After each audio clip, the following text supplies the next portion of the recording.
নমস্কার, আমি মৌ। চলে এসেছি আরও একটি নতুন ব্লগ নিয়ে।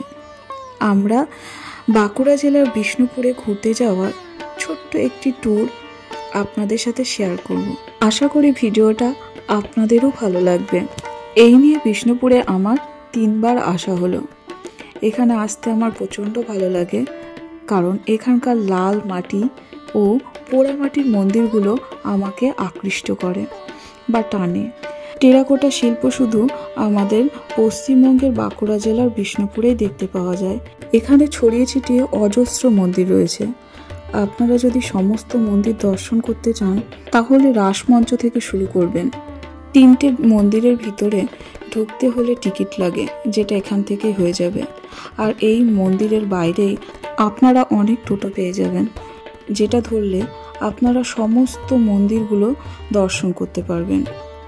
আর এখানকার রাস্তা খুবই সরু ও অলিগলি, গাড়ি ঢোকা খুবই অসুবিধা।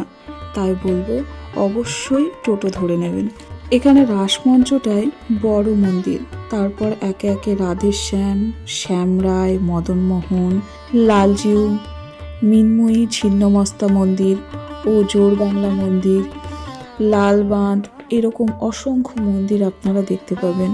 এখানে আরও একটি বিখ্যাত জিনিস হচ্ছে আমাদের বিষ্ণুপুরের বিষ্ণুপুর সিল্ক, স্বর্ণচুরি, বালুচুরি আদি উৎসস্থল আমাদের এই বাংলায়, বাঁকুড়ার বিষ্ণুপুরে। একদিন ঘুরে দেখার জন্য বিষ্ণুপুর সত্যিই খুব ভালো জায়গা।